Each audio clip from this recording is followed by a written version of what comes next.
Hello বন্ধুরা, আসসালামু আলাইকুম। Welcome back to my channel Bengal mom cooking.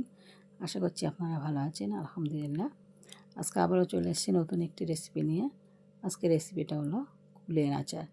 বছরে একবার যে কোনো একটু আম এবং কুল অনেক কিছু থাকে, কিন্তু সেগুলো দিয়ে আচার বানিয়ে রাখলে কিন্তু এক বছর সংগ্রহ করে খাওয়া যায়।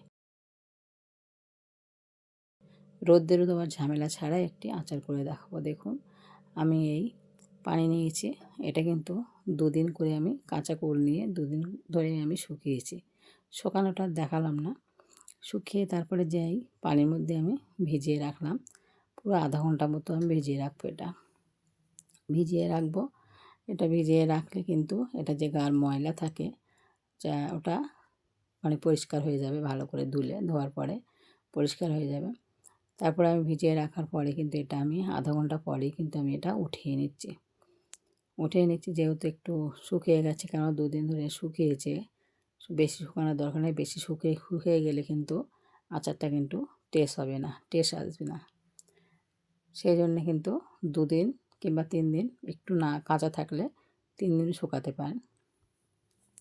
অনেকে কিন্তু আবার কাঁচা এটাও করতে পারে, কিন্তু কাঁচা এটা করলে কি, কাঁচা কুলের আচারটা করলে কি বেশি দিন থাকে না।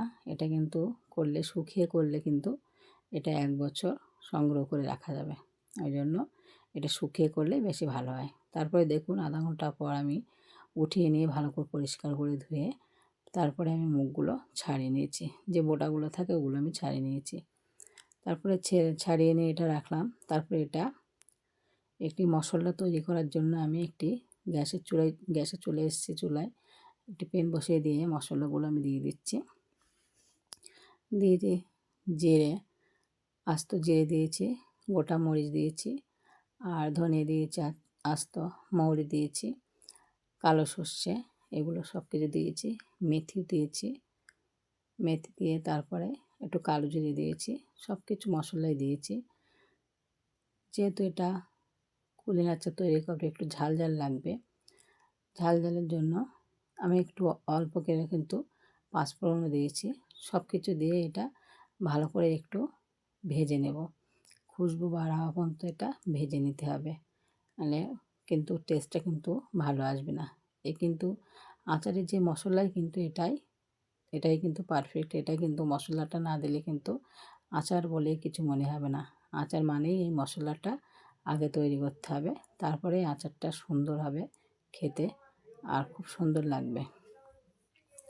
যখন এটা একটু হয়ে আসবে, লাল হয়ে আসবে আর সেন্ট বার হবে, তখনই মনে করবেন যে এটা মশলাটা ভাজা হয়ে গেছে। এই মশলাটা দিলে কিন্তু খুব সুন্দর লাগে। আমি শুকনো ঝালটা দিলাম না, ওটা কিন্তু আমি গুঁড়ো ঝাল দিয়ে দেবো। মশলাটা ভেজে একটু ঠান্ডা করে নিয়ে আমি মিক্সিতে দিয়ে একটু পিষে নেব। বেশি গুঁড়ো করবে না, একটু আস্তে আস্তে ভাব থাকবে। দেখে নিন যেরকম করে গুঁড়ো করেছি, এটা আস্তে আস্তে ভাব থাকবে মশলাটা, তাহলে কিন্তু খুব বেশি ভালো লাগবে। তারপরে আবারও চলে এসেছি চুলায়, একটু কড়াই বসিয়ে অল্প একটু তেল দিয়ে, আর শুকনো ঝাল দিয়েছি 3টে, আর অল্প করে একটু পাঁচফোড়ন দিয়েছি।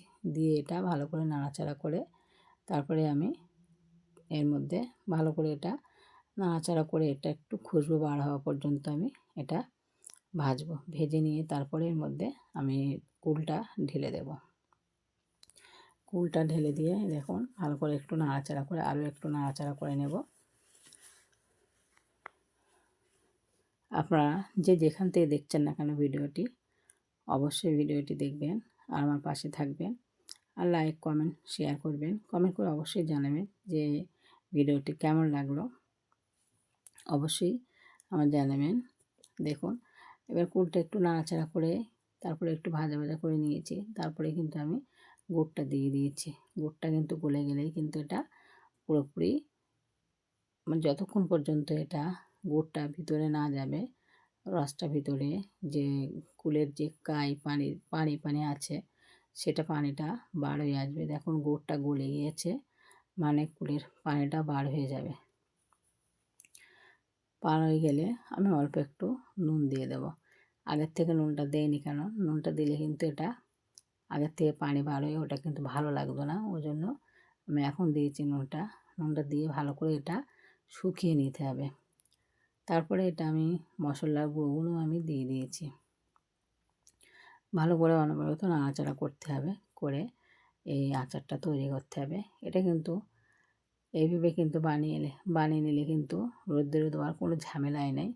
আর আপনারা চাইলে রোদ্দুরে দিতে পারেন অনেক দিন, যখন যেহেতু 1 বছর ধরে যাদের রাখার ইচ্ছা তারা একটু মাঝে মাঝে রোদ্দুরে দিলে ভালো হয়। কিন্তু আর কোনো ব্যাপার নেই, এমনি নর্মাল রাখা যাবে। খুবই সুন্দর খেতে, টক ঝাল মিষ্টি কুলের আচার। আমি কিন্তু অল্প ঝালের গুঁড়োও দিয়েছি। এটা কিন্তু ঝালের গুঁড়ো কাশ্মীরি না, ঝালের গুঁড়ো এটা দিয়েছি একটু ঝাল হওয়ার জন্য। এবার ঝালটা যেহেতু আমি মশলার সঙ্গে দিইনি, ঝালটা পিষলে যেহেতু বেশি ঝাল হয়ে যাবে, বাচ্চারা খেতে পারবে না। ওই জন্য আপনারা যারা ঝাল খেতে পছন্দ করেন তারা কিন্তু আরও একটু ঝাল দিতে পারেন। আমি ঝালগুলো দিয়ে একটু ভালো করে নাড়াচাড়া করে আমি নামিয়ে নিয়েছি। দেখুন পরিবেশন করছি, কি সুন্দর হয়েছে, পুরো আঠালো হয়েছে আর পুরো রসটাই কিন্তু টেনে নিয়েছে। আর কত সুন্দর হয়েছে দেখুন, কুলের দানাগুলো কিন্তু বেরিয়ে এসছে। তার মানে বুঝলেন পুরোপুরি আমার কুলের আচারটা রেডি হয়ে গেছে। দেখতে তো খুব সুন্দর লাগছে, মাশাআল্লাহ খেতেও কিন্তু দারুণ সুন্দর। আমার ভিডিওটি সত্যি যদি ভালো লেগে থাকে আপনারা লাইক কমেন্ট শেয়ার করবেন, আর বেল আইকনটা প্রেস করে দেবেন, যাতে যখনই কোনো নতুন ভিডিও দেব তখনই আপনাদের কাছে পৌঁছে যাবে।